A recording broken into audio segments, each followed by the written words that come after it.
So thank you again for attending. Just welcome everybody to our webinar on nerve transfers for cervical spinal cord injury, a surgical strategy to enhance upper limb function. It's our pleasure to have Dr. Van Zyl here today, as well as our moderator, Dr. Chaudhry. And I have the pleasure of introducing today's moderator. So Dr. Chaudhry is a consultant and peripheral nerve surgeon at the University of Birmingham. He has a strong interest in brachial plexus, ionogenic, and nerve pain. He's completed fellowships in hand microsurgery, peripheral nerve, brachial plexus, and tetrahand. And we're very fortunate to have Dr. Chaudhry on our education committee, and again, a leader in our webinar subcommittee and also helping us with our in-person education. So thank you so much, Dr. Chaudhry. And at that point, I'll turn it over to you. Thank you, Stephen, for that introduction. So it gives me great pleasure to introduce Dr. Van Zyl for today's webinar. Dr. Van Zyl doesn't need an introduction to those of us in the peripheral nerve community. She's a very well-known presence, particularly following her huge contribution to the field of nerve transfer for hand reconstruction in tetraplegic patients. She's a plastic and reconstructive surgeon at Austin Health, Melbourne, Australia. She trained in South Africa at the University of Cape Town, and she was awarded a fellowship of the Royal Australasian College of Surgeons. I'm sure we're all aware of her seminal paper in upper limb reconstruction in tetraplegia, and I think it will be interesting to see what she has to say. I'm sure there are going to be lots of questions and discussion points that follow, and we'll catch up after her talk for a discussion. Thank you very much, Dr. Van Zyl. Well, thank you. It's really a great honor to be here speaking to you all. What a fantastic thing that you've set up here, Stephen, with an incredible opportunity for us all to learn from the Global Nerve Foundation. So I hope that what I have to say today is going to be of interest. It's hard to know what sort of level I'm pitching it at, but I've gone a little bit technical on this talk, and I'm trying to really put across more my thoughts and strategies about reconstruction in tetraplegia. So of course they are not set in stone; they're just my opinion. And I'm not going to talk so much about outcomes as such. It's more going to be the general approach. So I'm a plastic and reconstructive surgeon based at Austin Health in Melbourne, and we have had a long history of a program, a tetrahand program, basically, which has been around since the 80s. And our clinics are actually situated within the Royal Talbot Hospital, which is the Austin Hospital's rehabilitation department. And that really is very useful to us because we're completely integrated as part of the rehabilitation sequence that happens for all of the patients that pass through. So just a little bit of background, that spinal cord injury occurs at about 40 to 80 new cases per million population every year, which means that a quarter to 500,000 people become paralyzed every year. Most are young, healthy, active people in the prime of their lives, and it's a devastating injury. And just over 50% of those spinal cord injuries occur in the cervical spine. All of us working in the space know that upper limb function is ranked by patients above the ability to walk, use their bladder and bowel normally, or even for sexual function.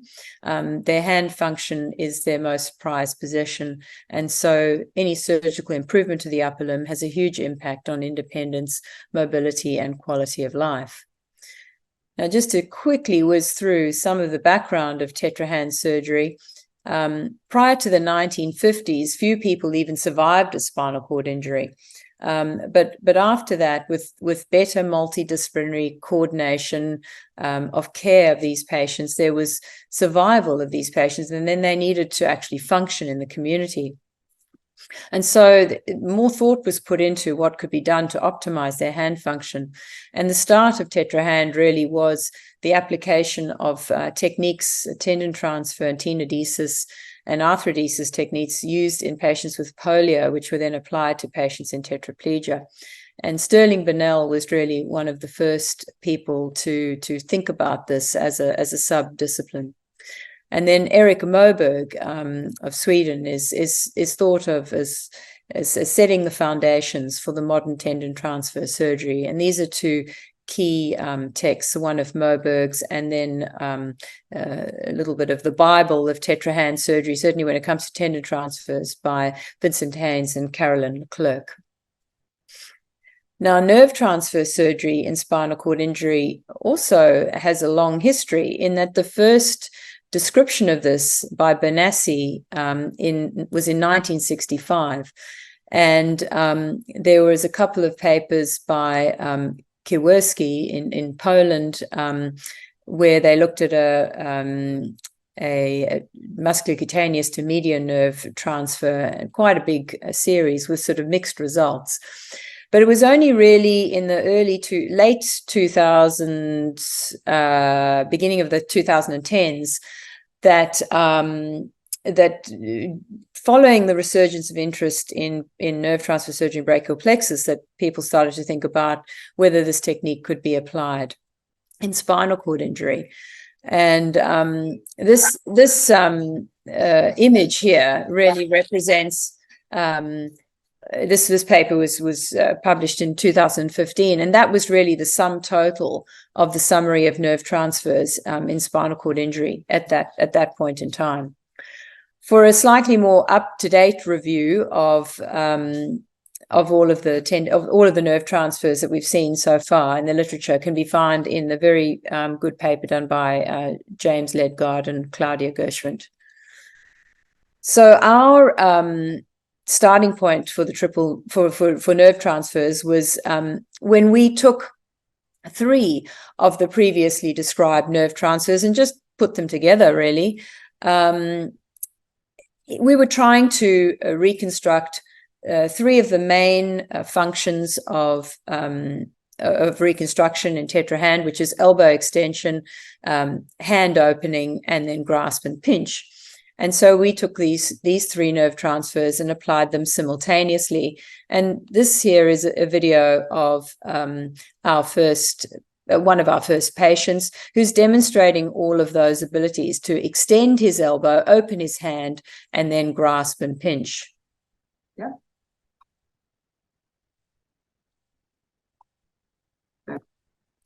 And this then generated a lot of interest, which was why we then set up the project to examine in some detail all of the nerve transfer, all of the spinal cord injured patients who had nerve transfers, who came through our unit. And we were lucky enough to get a grant from the Transport Accident Commission, which was the basis of the project, which was finally then published in the Lancet in 2019.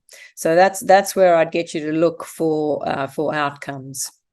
So the advantages of nerve transfers, I mean, why should we use them rather than tendon transfers? Well, they really have added to our reconstructive options for the upper limb in cervical spinal cord injury. We should think of them as an addition and not an alternative. New donors have been added to the pool already available through tendon transfers. They can allow direct reanimation of a muscle, even more than one muscle, that's been biomechanically designed for that function. And so they have that advantage over tendon transfers. And generally, they require smaller incisions and shorter periods of immobilization than tendon transfers. And so if you offer the patients a nerve versus a tendon transfer, they'll often choose the nerves on that basis. They can be used as an alternative or in combination with tendon transfers. So tendon transfers are very much a part of what we do. And I don't want to give the wrong impression that we are just doing nerves. The decision-making is always about what's best for that particular patient. And if the patient is late If they have a higher level of injury, then, you know, there's something else that makes them suboptimal. Then if we can, we do a lot of tendon transfers. So what are the optimal conditions for nerve transfers? If you are going to start doing them, who's the patient that you should select?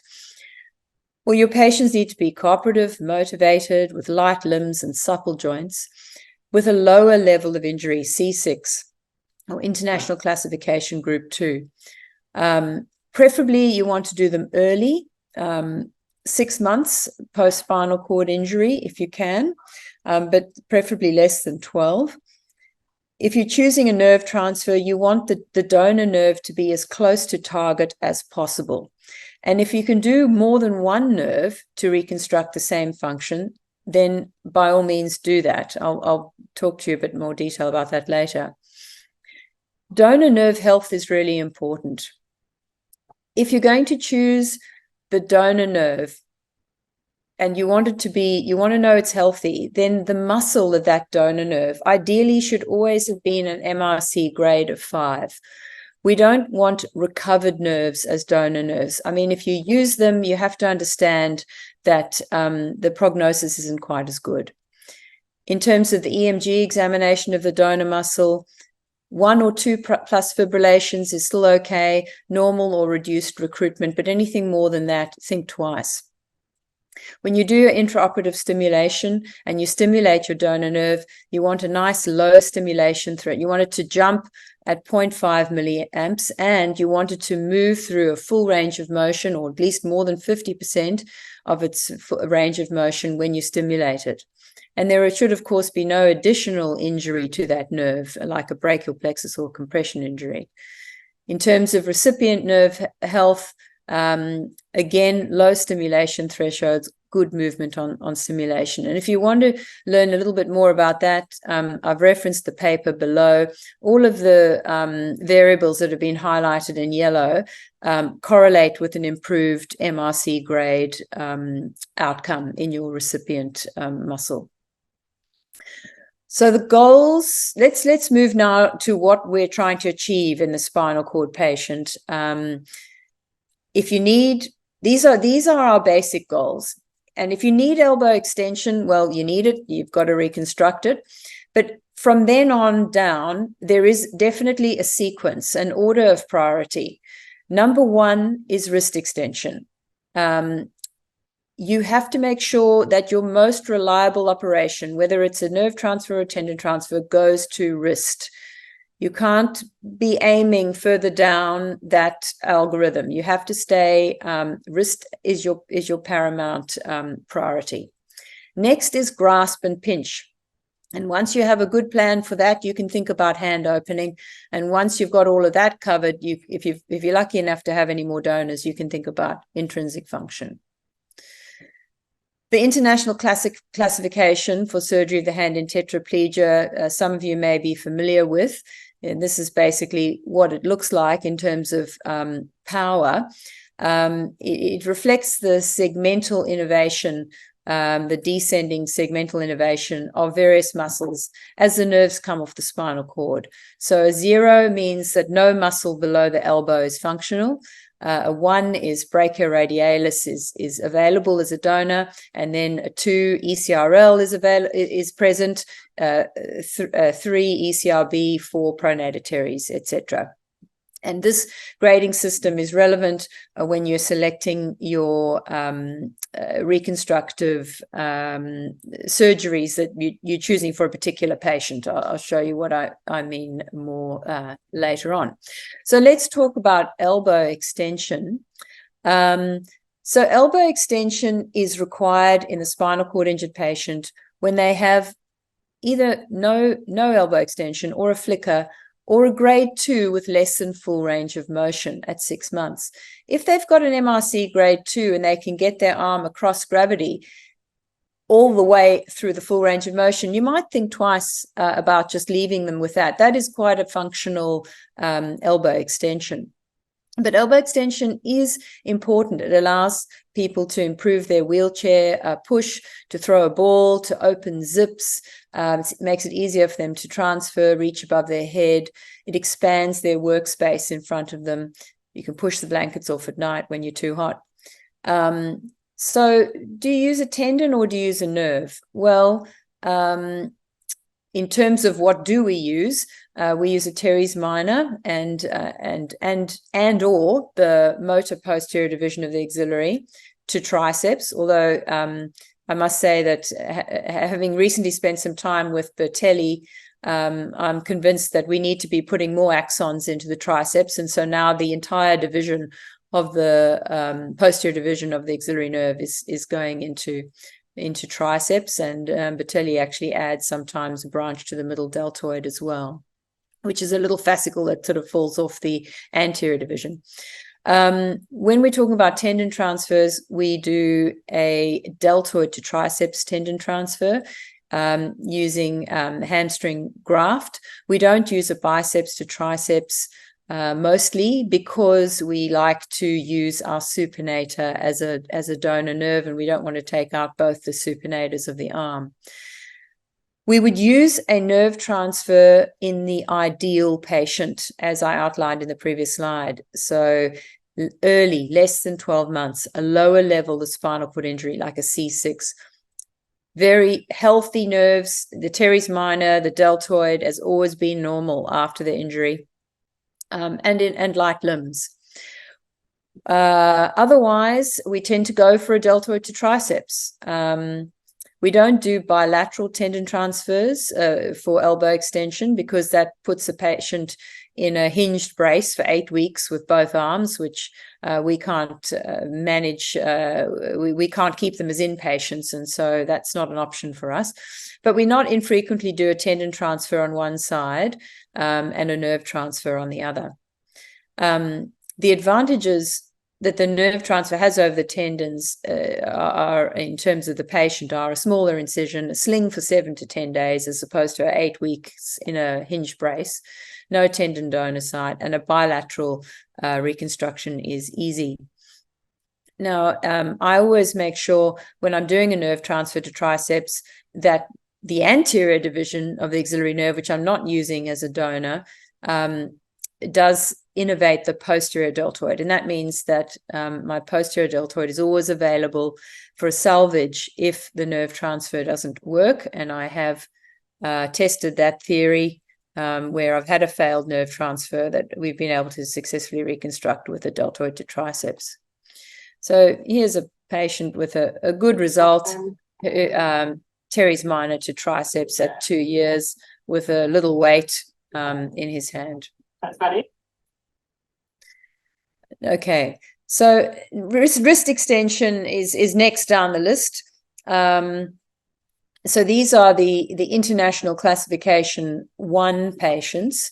So they have really just a brachioradialis, and they in terms of the IC classification. But if you add the nerves in, they also have a brachialis and a supinator as nerve donors. If you've got someone who's got weak wrist extension, I tend to try and get them over the line, because by waiting a little bit longer, by exercising them as much as I can, because if you can avoid having to reconstruct wrist, it gives you more options for grasp and pinch. My go-to for wrist extension is the brachioradialis to ECRB tendon transfer, which is reliable, but not always a good excursion. The supinator nerve to ECRB probably gives you a better excursion, but then I don't have the option of using the supinator to AIN for grasp and pinch, which is just, my bias, but that doesn't mean that you can't do that.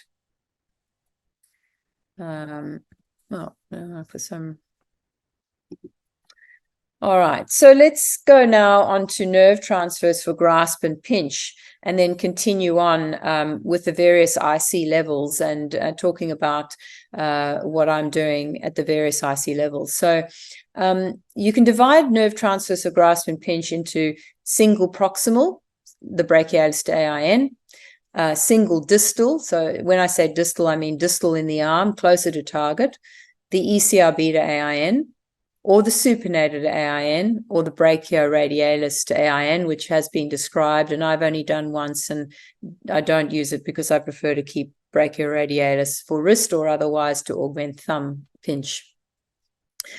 There is the option with a lower level injured patients to consider a double nerve transfer for grasp, which in our hands is an ECRB to AIN and a pronator teres to FDS.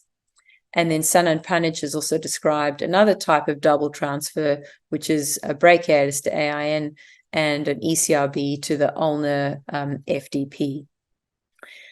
The standard tendon transfers, just to remind everyone, for grasp and pinch are brachioradialis to FPL and ECRL to FDP.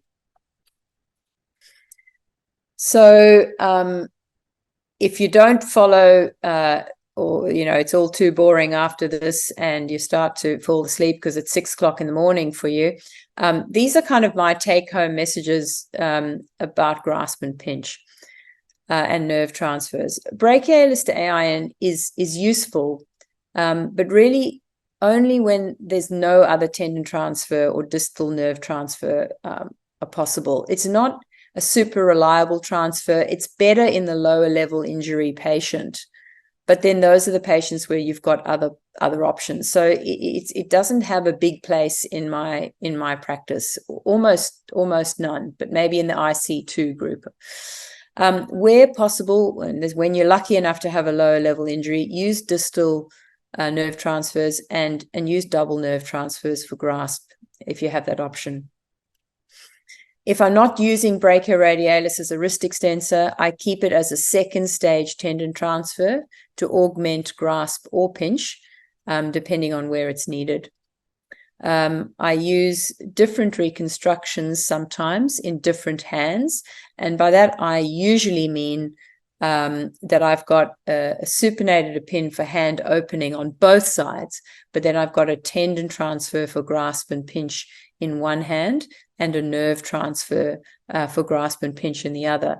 And I'm hoping that you'll be able to see this video and hear the sound as someone who's had tendon transfers for grasp and pinch on the right and nerve transfers for grasp and pinch on the left. And he talks about how he likes the two hands for different reasons. So, Rob, you have had tendon transfers for grasp and pinch in your right hand and nerve transfers for grasp and pinch in your left hand. Can you tell me which of those hands you prefer? I prefer my left hand to pick objects up. If I have to pick up something round or even bigger, I use my left hand. It's like this. Predominantly my index finger and thumb and my ring finger does a bit of the work. Yep. On my right, when I have to sign my name, I can grab a pen because of that pinch that I have. But I have a lot of tone in my right hand, which is preventing me from being able to pick some objects up, but there is a lot of strength in this hand. I can hold a toothbrush confidently, which I couldn't do before. Yes. And I can use normal cutlery, which I use with my left hand, which I couldn't do before. I can throw a ball to my kids, either overarm or underarm, which I can only do with this left hand because of the ability to open my hand. Okay, so just continuing on with those sort of key points. The other thing to say is that with any reconstruction of pinch, whether it's with a tendon or with a nerve, I always do a stabilization of the interphalangeal joint of the thumb, and I do that with the New Zealand split, where you take half of the FPL and transfer it to the EPL. You can consider simultaneous passive intrinsic reconstruction at the time of your grasp and pinch reconstruction, but I tend to keep that to do at a second stage. And I've written here if needed, but often you do see an intrinsic minus look in your nerve transfer patients, but and you offer them a passive intrinsic reconstruction, but they tell you that they can do what they need to, and they don't want that. So Rob, I'll show you a video of that later. Okay, so The IC1 patients need wrist extension. So BR to ECRB is my preference. And then for grasp and pinch, I use a supinator to AIN nerve transfer. I prefer a distal nerve transfer to my AIN, and so I forego hand opening. I rely on just a passive wrist flexion to open my hand, and then the supinator to AIN for grasp. Your alternative option, because you do have brachialis to AIN available to you, I'd say that that's an unreliable transfer in the higher level patient. And if you do a spin, which is a very reliable operation, you'll end up with a hand that opens and doesn't close. And this does tend to downgrade their tenodesis effect. The other option, as I said, is to do, your algorithm is slightly different. If you do a supinator to ECRB as your primary operation for wrist extension, but then you are relying on a brachialis to AIN, and then you've got BR up your sleeve as a tendon transfer. The problem with this, though, and this is what always puts me off this, is that if that nerve transfer fails, and I've used BR somewhere else, then I'm in trouble. Wrist is your first priority. In the IC2 patient, they don't really have any more donors, but they do have their own wrist extension, and so you can afford to focus more on grasp and pinch. Here, I tend to go for a supinator to AIN, again with no spin. But if I've got a patient who's, a good IC2, I might think about, because now I've got brachioradialis in reserve because I'm not having to put it onto the wrist, might consider a brachialis to AIN and then have that brachioradialis up my sleeve as a tendon transfer, and then the patients can get a spin procedure for hand opening. For the IC3 patient, you have more options for grasp and pinch. You've now got good, strong wrist extension. You potentially have ECRB as a donor nerve at this point, meaning that you could use ECRB to AIN, which is a nice distal nerve transfer and a spin. However, I'm very cautious about using ECRB to AIN in the IC3 group. I prefer to really use it in the IC4 when I know that my ECRB nerve is 100% healthy. I've got some good pronation, and so I've got a lower level of injury. ECRB, it's very hard to be 100% sure that ECRB is working fully. As much as we try and tell ourselves we can tell the difference between, the 1 and 2 tendon wrist, every now and again you get that wrong. So probably in this group, it's more the standard tendon transfers and a spin. Or you might do nerves on one side and tendons on the other. Once you get to the IC4, you can certainly use an ECRB to AIN, and you can add in a pronated teres to FDS, and then, of course, your spin for hand opening. And you might, on the other hand, you might do that on both sides, or you might give them another a tendon recon hand, which is often a more powerful hand, but one that doesn't open quite as well. The standard tendon transfers for grasp and pinch, and of course, a spin for hand opening. All right, let's talk about hand opening a little bit. So the supinator to posterior interosseous nerve has been a complete game changer and should be used whenever you can. But you must have independent wrist extension before doing a spin. If you put a supinator to pin in and you think that it's going to help you extend your wrist because your wrist is weak or isn't there at all, you're just going to create a hand that basically, as you extend your wrist, the fingers come up. And that is not obviously synergistic for grasp, and it really downgrades what they can do with a tenodesis. And you can't separate it out. So you will get finger extension and wrist extension together, and that's not really going to help you. You must, sort of following on for that, you must have a reliable plan for grasp and pinch before you do a spin. Because if your spin works and your grasp and pinch doesn't, then again, you downgrade your tenodesis grasp. Just to say that hands do open better after a spin when nerve transfers are used for grasp and pinch than when tendon transfers. And that's not like, that doesn't mean you should do nerves and not tendons. I'm just saying that the hands will open a little bit better unless you do your spin first and then you let it fully recover. And then you go back and you do your tendon transfers later. But patients are keen to get things done as quickly as possible. So staging it isn't always something that you can do. It's hard to get those patients back. PIP joints extend better after a spin when there's no spasticity, which seems quite logical. And so you should treat the spasticity if needed. Hand opening, though, is not just about release and getting your hand around objects to grasp. It's also about using the hand in the open position. And I'm in a few more slides, I'm going to elaborate on that, because that's one of the things that I really is a little bit of a soapbox moment always for me. Nerves for grasp and pinch. Okay. So this is just a picture of we do our supinator to pin and our any transfers with supinator we do via an anterior approach, and this allows us to do a supinator to pin and an ECRB to AIN all through the same incision. Here's just a slide showing patients with their hands at rest and then extending their fingers after a supinator to pin. And you can see that, they're variable results, but all of them have more hand opening from the resting position than they did at rest. This is the difference between this is a really good supinator to pin. Nerves for grasp and pinch. Okay. In terms of hand opening. And then by comparison, another good supinator to pin, but in the setting of spasticity, and you can see the difference there.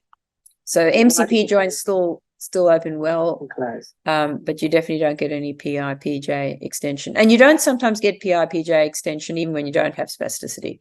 I haven't quite worked out who gets why someone gets the good PIPJ extension sometimes, and some people, and then a lot of people don't. So using the hand in the open position, we use our hand in the open position to actually do things. It's not just releasing or getting around. When we interact with other humans, our hands are open. When we shake, when we touch, when we hug, when we washing ourselves, we do so with our hands in the open position. When we use electronic devices, we type, we swipe, we tap. The hand needs to be over. The fingers need to be extended.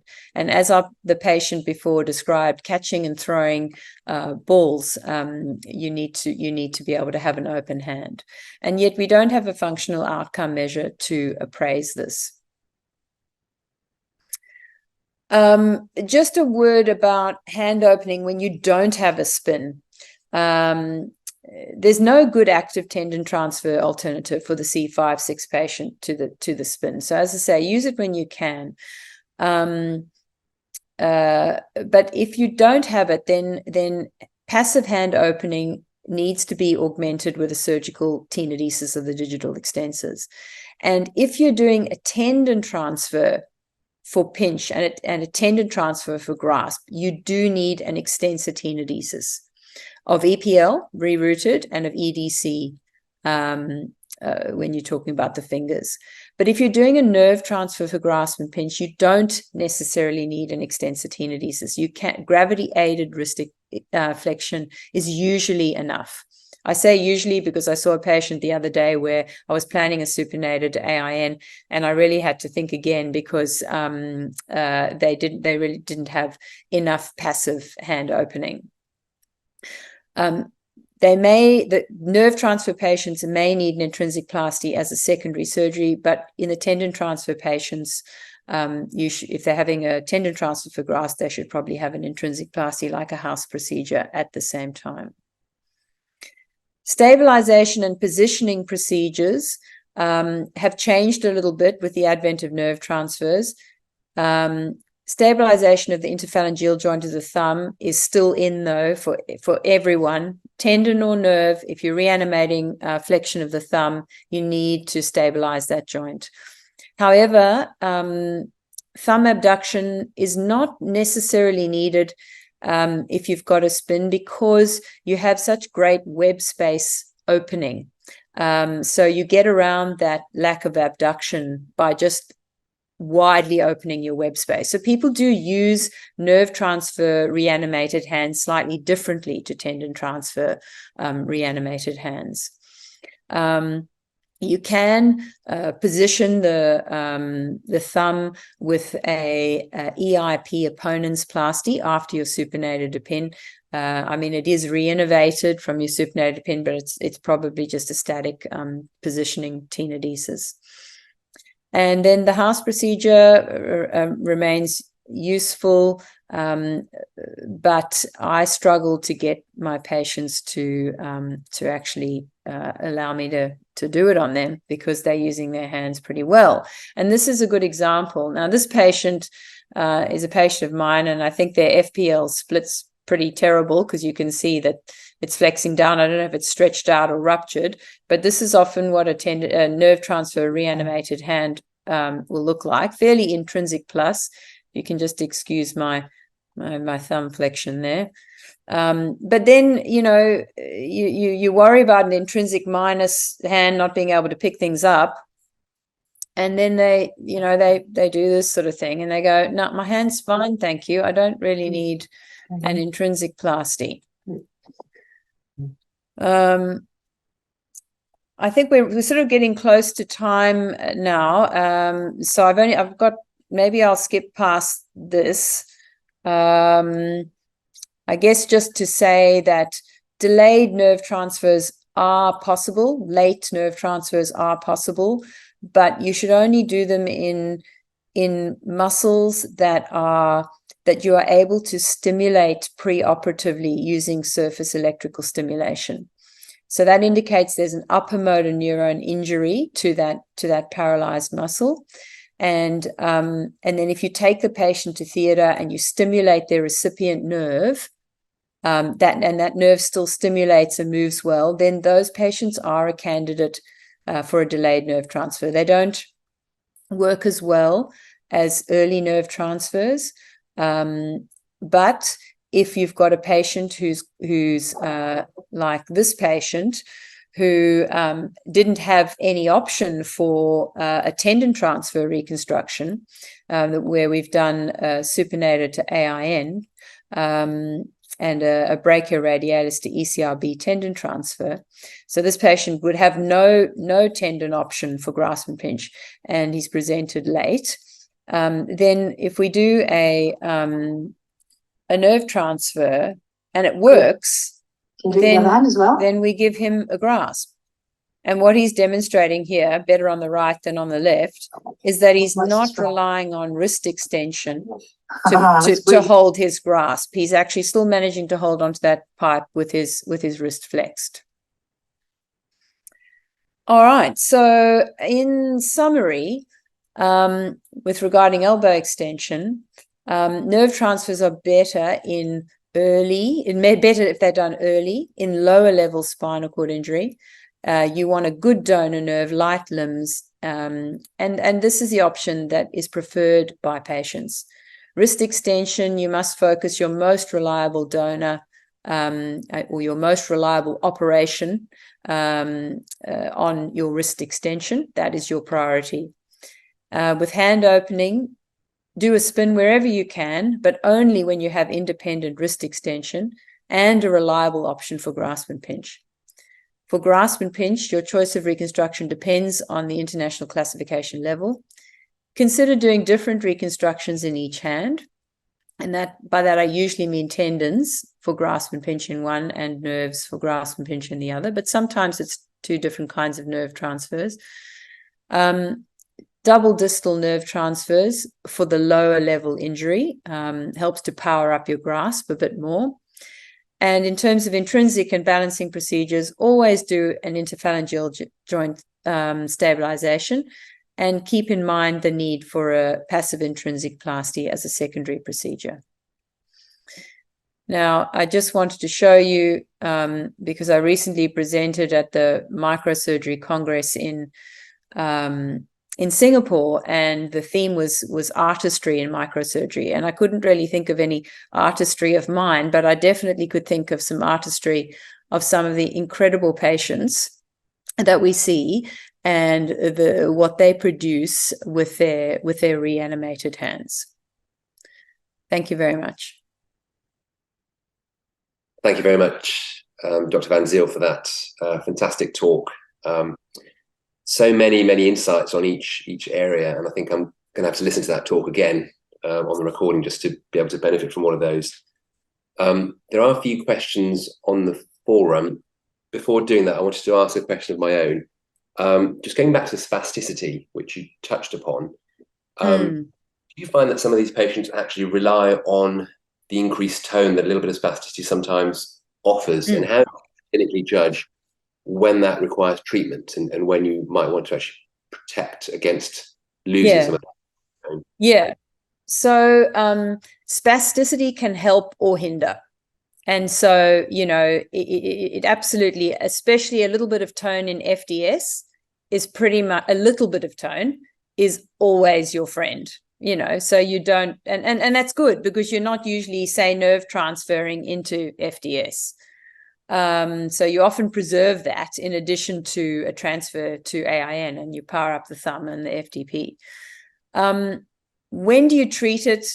Well, I mean, let me talk about firstly how you treat it. You treat it if you think you need to with the usual tools that you have, which are Botox and then lengthening, which for me is fractional lengthening, because you can influence the length post-operatively, and you can do that in combination with their function. You know, so you can go, oh, we've done the fractional lengthening and we stretch them out to here, and now they're really not moving very much after 3 weeks. Oh, well, then let's drop off on our stretch, and we can get them to, you know, just to get that muscle to sort of tighten up again a bit more, or the other way around, you can pump them out. So you can sort of judge it like that. But it's really about seeing what the patient can do and how they use their hands, and whether they think that spasticity is getting in their way.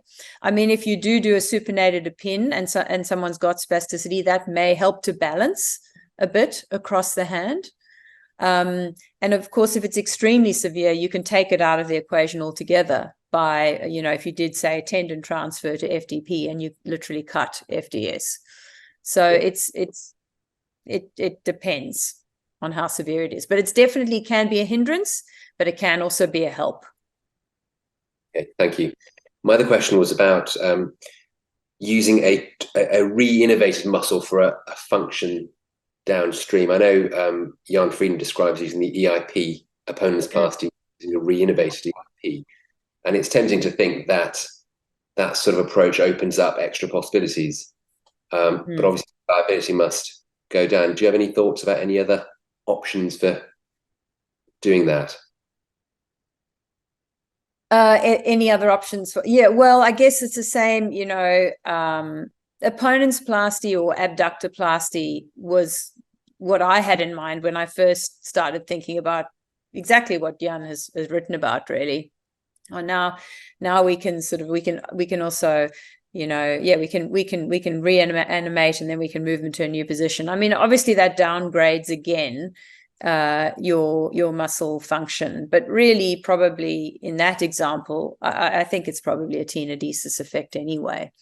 So, you know, it's just putting it in a slightly better position. The issue with it, I think, is that it then it may well stretch, and you've got to be aware of how your patients transfer, because transferring is when they stretch out things that you've done for them. So if you do a transfer like that, you need to make sure they're not transferring like this. They need to transfer like that. Question on the Q&A from Dr. Shah. The question is, what should the ideal timing be in upper cervical nerve transfer after injury? So the higher In high level, look, in any level, the earlier the better, right? So now in a complete patient, the earliest we would have been just on 5 months. I think you need to wait at least 4 months, before you can definitely say that that whatever function is you're talking about reconstructing isn't coming back. In the incomplete patient, it's a bit harder because you potentially do have a bit of a longer recovery time. So if you're seeing new muscles coming online, you need to wait. The other thing that you can do, which makes you feel a bit more comfortable about waiting, is again the surface electrical stimulation. So if you're thinking about doing a transfer to a muscle and you put surface electrical stimulators on, and that muscle really moves well and puts the joint through its full range of motion, you've got an upper motor neuron injury there. You can afford to keep stimulating that muscle with your surface electrical stimulation and know that those neuromuscular end plates are being looked after. And then, wait and see whether your nerve transfer is still necessary. And, you can, those are the patients that you can do even delayed transfers over 18 months, but you could certainly wait, 12 months up to 18 months, I think pretty comfortably in that circumstance. But Okay. it's not earlier for higher level. It's as early as you can, knowing that you're not going to reconstruct something which would otherwise recover. Right. Yeah, that's very important. There's a question from Agil Shah on the forum saying, would you ever consider using the spinal accessory nerve? Is there any scenario, perhaps in a high level injury, where you might think about that? I am scared of using the spinal accessory nerve because I feel that it's an accessory muscle of respiration, and you've already got some downgrading of your diaphragm, and you've already got some intercostals that are, not working. And so I haven't ever been game enough to use the spinal accessory nerve, but it has been described. So Okay. I don't have any experience with that. Okay. Thank you. Yeah. Question from Dr. Power. Have you ever re-innovated an upper motor neuron muscle below the cervical spine, below the level of cervical spine injury, and then subsequently use that as a tendon transfer in a more chronic scenario?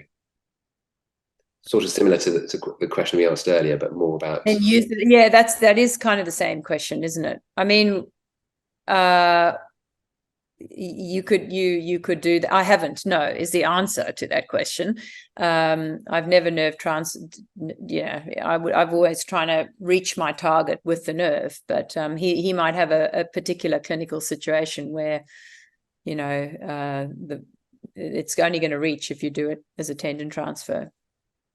It'll downgrade it, but it doesn't mean it's not possible. And the thing with the spinal cord injured patients is that you don't need to have, an MRC4 necessarily to have a successful result. A triceps grade 2 is useful. If a pinch, even grade 3 is better than nothing. So if you can tip them over into being able to do something that they couldn't do before, because it's both arms out of action in a spinal cord injury, unlike brachial plexus, they will use everything that you give them. And so I do find myself sort of pushing the boundaries and doing things where I know I've got my donor nerves are not optimal, exactly not what I had on that slide, and I'm going, could I just edge them over the line? I'm taking a suboptimal supinator nerve and a suboptimal brachioradialis tendon, and I'm transferring them both to wrist extension. And I'm saying, if I take a not great supinator nerve as a donor and I put it on ECRB, and I take a not so great brachioradialis and put on the wrist, can I actually get wrist extension? And the answer to that question is I can about 40% of the time, which is a small. It's failed, more than it has succeeded. But in the patients that you can get them over the line to get some wrist extension, that's really powerful for them. Yeah, it's worthwhile. So there aren't any other questions on the forum, but I've just got one possibly slightly political question to finish on, which is more about how, as surgeons, we interact with our medical rehabilitation colleagues that often are overseeing the care of these tetraplegic patients, and are sometimes understandably quite reluctant to allow surgeons to come in and intervene. And as surgeons, we can often make a big difference, particularly with hand. Yeah. How have you negotiated that balance? What sort of insights do you have for the rest of us? Yeah. So I think I kind of had that easy because I came into a unit that was already established. But I think that the key to that was that the surgeons saw the patients at the rehab hospital, and we were there a lot, and our therapists were there a lot, and were available to the patients and the patients' other therapists. So the geographical location, bumping into people in the corridors, having the rehab physicians come to consultations with their patients to hear what you have to say, I think is really important. They're not going to refer to someone who they haven't met in an office, who then comes back with a surgical, and then, their patient comes back with a surgical plan. They need to be, educated along with the patient sometimes as to what the options are, and have the opportunity to have their questions answered. I think we need to be aware of presenting, to talking with rehab physicians and presenting at rehabilitation meetings. We need a surgical presence. I like, it's such an old term, but the surgical rehabilitation of the hand, even that terminology, it's not surgery, it's surgical rehabilitation. It's a part of the rehabilitation process, included, in the other list of occupational therapy and physiotherapy. There's surgery. And we need to be as integrated as we can. We need to be with them as much as we can be. Thank you very much. So there aren't any other further questions on the forum. So we're going to draw things to a close there. Can I take the opportunity to thank you once again, Dr. van Zyl, for an absolutely fantastic talk, a great Q&A, much appreciated. And I've had a few questions about whether or not this talk is going to be available, and it will be on YouTube on the Global Nerve Foundation channel.